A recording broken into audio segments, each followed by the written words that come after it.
السلام عليكم ورحمة الله وبركاته نحمده ونصلي على رسوله الكريم أما بعد فأعوذ بالله من الشيطان الرجيم بسم الله الرحمن الرحيم ঢাকা থেকে নাসিমা আক্তার নামে এক বোন প্রশ্ন করেছেন, স্বামী মারা গেলে কি স্ত্রী কোনো গহনা বা রঙিন জামা কাপড় পরতে পারবে না? আমাদের সমাজে অনেক বিধবা নারীদের আজীবন সাদা শাড়ি পরে থাকতে দেখা যায়। ইসলামের দৃষ্টিতে এটা কতটুকু সঠিক?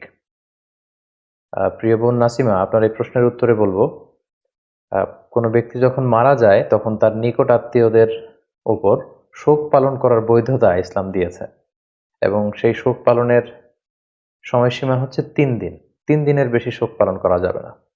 আমার বাবা যদি মারা যায় কিংবা আমার মা যদি মারা যায় বা আমার আত্মীয় স্বজন কেউ যদি মারা যায়, সেক্ষেত্রে শোক পালনের বিধান ইসলামে রয়েছে, এটাকে উৎসাহিত করা হয়েছে এবং সেটার বৈধতা হচ্ছে মাত্র 3 দিন।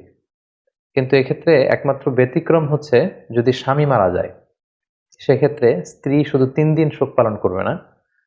স্ত্রীর জন্য শোক পালনের বিধানের সময়টা ইসলামের শরিয়া এটাকে অনেক লম্বা সময়, পিরিয়ড অফ টাইম হিসেবে নির্ধারিত করেছে, আর সেটা হচ্ছে 4 মাস 10 দিন। কালামুল্লাহ মাজিদের সূরাতুল বাকারার 234 নম্বর আয়াতে আল্লাহ তাআলা বলছেন, ওয়াল্লাযীনা ইউতাওয়াফাউনা মিনকুম ওয়া ইয়াযারুনা আযওয়াজাই ইয়াতারাব্বাসনা বিআনফুসিহিন্না আরবাআতা আশহুরিন ওয়া আশরা।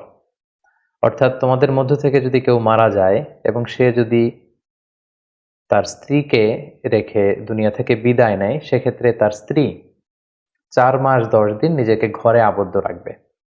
এটাকে স্বামী ইন্তেকালের পরে স্ত্রীর ইদ্যত পালন বলা হয়। তাহলে এই আয়াত থেকে আমরা বুঝতে পারলাম যে আমাদের অন্যান্য আত্মীয় স্বজন যদি মারা যায়, সেক্ষেত্রে আমরা 3 দিন শোক পালন করতে পারবো। কিন্তু যদি স্বামী মারা যায় কোনো নারীর, সেক্ষেত্রে সে নারী 3 দিন নয়, তিনি 4 মাস 10 দিন ইদ্যত পালন করবেন। এবং সহিহ বুখারীর একটি বর্ণনাতেও আমরা এর সপক্ষে আল্লাহর হাবিব সাল্লাল্লাহু আলাইহি ওয়াসাল্লামের পক্ষ থেকে একটি হাদিস আমরা পাই। আল্লাহ রাসূল সাল্লাল্লাহু আলাইহি ওয়াসাল্লাম ইরশাদ করেছেন, লা ইয়াহিল্লু লিমরাআতিন তুমিনু বিল্লাহি ওয়াল ইয়াউমিল আখিরি আন তুহিদ্দা আলা মাইয়িতিন ফাওকা সালাস। অর্থাৎ কোনো নারীর জন্য এটা বৈধ নয় কিংবা শোভনীয় নয় যে সে তার কোনো মৃত আত্মীয়ের ব্যাপারে শোক পালন করবে 3 দিনের বেশি। এটা শোভনীয় নয়। ইল্লা আলা যাওজ, তবে স্বামীর ক্ষেত্রে ব্যাপারটি ভিন্ন। তার স্বামী যদি ইন্তেকাল করে, সেক্ষেত্রে নারী 3 দিন শোক পালন করবে না, বরং আল্লাহর হাবিব সাল্লাল্লাহু আলাইহি সাল্লাম বললেন, ফাইন্নাহা তুহিদ্দু আলাইহি আরবাআতা আশহুরি ওয়া আশরা।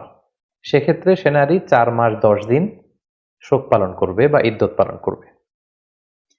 এবং ইদ্যত পালনের এই যে ডিউরেশন, এই লং পিরিয়ড অফ টাইমে সে বিধবা নারী কি করতে পারবে এবং কি করতে পারবে না, এ ব্যাপারেও কিন্তু শরিয়া আর ইসলামিয়া কিছু ডুজ এন্ড ডোন্টস দিয়েছেন। সেক্ষেত্রে আমরা সুনানে নাসাইর একটি হাদিসকে উল্লেখ করতে চাই এখানে, যেখানে আল্লাহর হাবিব সাল্লাল্লাহু আলাইহি ওয়াসাল্লাম তিনি ইরশাদ করেছেন, ওয়ালা তালবাসু সাওবান মাসবুকান। অর্থাৎ এই 4 মাস 10 দিনের লম্বা সময়কালে কোনো বিধবা নারী কোনো রঙিন কাপড় পরতে পারবেন না। ওয়ালা সাওবা আসবিন, এমব্রয়ডারি করা, ডিজাইন করা কোনো জামা কাপড় তিনি পরবেন না। ওয়ালা তাকতাহিল, এবং সে নারী চোখে কাজল ব্যবহার করবেন না। ওয়ালা তুমশিত, সৌন্দর্য বর্ধনের জন্য চুল আঁচড়াতে পারবেন না। ওয়ালা তামাসসু তিবান, কোনো পারফিউম ব্যবহার করতে পারবেন না। তাহলে এই হাদিসের আলোকে কিন্তু একজন বিধবা নারী কি করবেন এবং কি করবেন না, সেটার একটা রোডম্যাপ কিন্তু আমরা এই হাদিসের মাধ্যমে পেয়ে থাকি।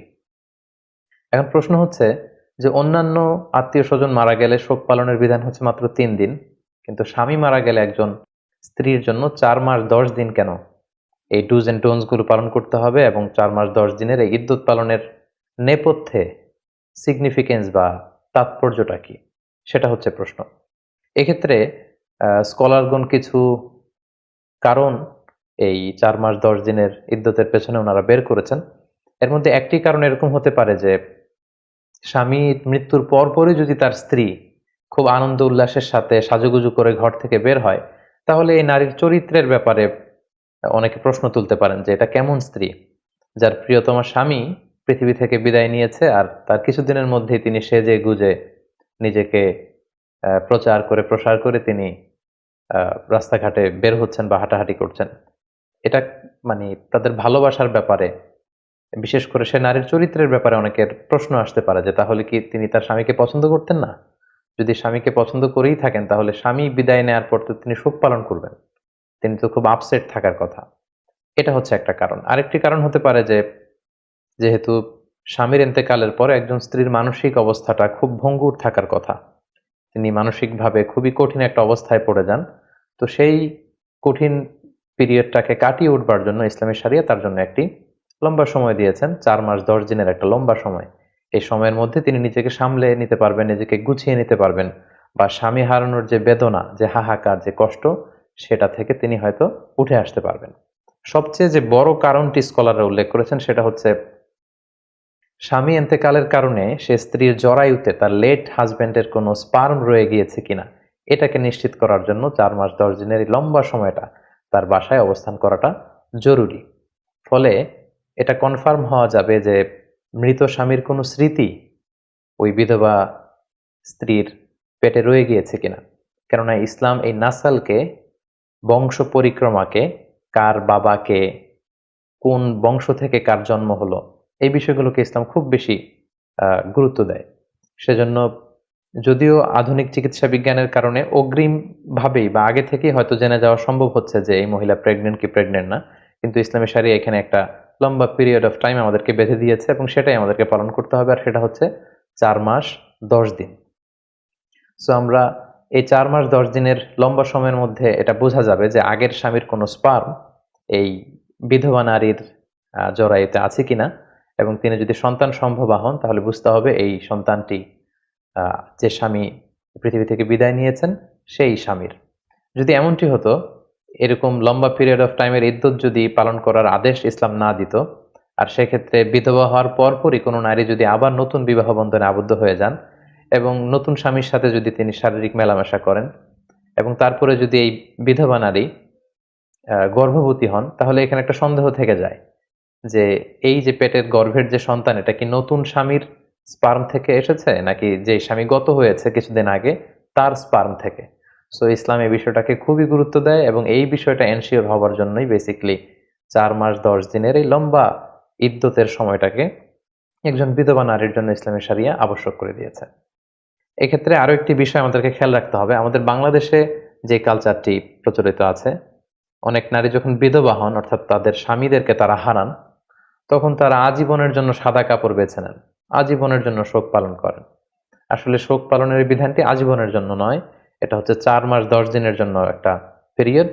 এই পিরিয়ডেই আপনি এই ডুজ অ্যান্ড ডোন্টস গুলো মেনে চলবেন এবং 4 মাস 10 দিনের এই ইদ্যতের পিরিয়ড যখন চলে যাবে তখন আপনি আবার আপনার স্বাভাবিক জীবনযাপন করতে পারবেন এবং প্রয়োজনে চাইলে আপনি আবার নতুন বিবাহ বন্ধনেও আবদ্ধ হতে পারবেন ইনশাআল্লাহ। তাহলে সম্মানিত সুধী, আমরা খুব সহজে বলতে পারি যে 3 দিন হচ্ছে স্বাভাবিক শোক পালনের নিয়ম, কিন্তু বিধবা নারীর জন্য, তার স্বামীর জন্য তিনি 4 মাস 10 দিন শোক পালন করবেন বা ইদ্যত পিরিয়ড কাটাবেন। এবং সেক্ষেত্রে শরিয়া কিছু ডুজ অ্যান্ড ডোন্টস দিয়েছে, যেমন এই 4 মাস 10 দিনের সময়কালে তিনি স্বামীর ঘরে অবস্থান করবেন, বিনা প্রয়োজনে বাইরে বেরোবেন না, তিনি খুব বেশি সাজসজ্জা করবেন না, মেকআপ করবেন না, খুব অতিমাত্রায় ডিজাইন করা রঙিন কাপড় পরে তিনি বেরোবেন না, সাধারণ জামা কাপড় পরে তিনি ঘরে অবস্থান করবেন। তিনি এই সময়টাতে পারফিউম ইউজ করবেন না, অতিমাত্রায় জুয়েলারি অলংকার এগুলো ব্যবহার করবেন না।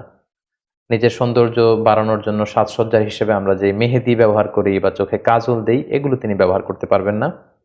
এবং এই লম্বা সময়ের মধ্যে তিনি সরাসরি বিবাহে আবদ্ধ হওয়ার মতো কোনো কাজ কিংবা বিবাহের প্রপোজাল বা বিবাহ নিয়ে কথাবার্তা এগুলোতেও তিনি জড়াবেন না। তবে জরুরি প্রয়োজনে তিনি তার স্বামীর ঘর থেকে বাইরে তিনি বেরোতে পারবেন। লেটসে ডাক্তারের কাছে যদি কোনো অ্যাপয়েন্টমেন্ট থাকে, অথবা তার জীবিকার জন্য, যদি যেহেতু স্বামী মারা গিয়েছে উপার্জনের কোনো মাধ্যম নেই, তার নিজেকেই হয়তো উপার্জনের জন্য বের হতে হচ্ছে, কিংবা কোনো কিছু কেনাকাটার জন্য তার হয়তো আশেপাশে এমন কেউ নেই যেটা তাকে কেউ করে দিতে পারবে, সেক্ষেত্রে তিনি জরুরি প্রয়োজনে বের হতে পারবেন ইনশাআল্লাহ।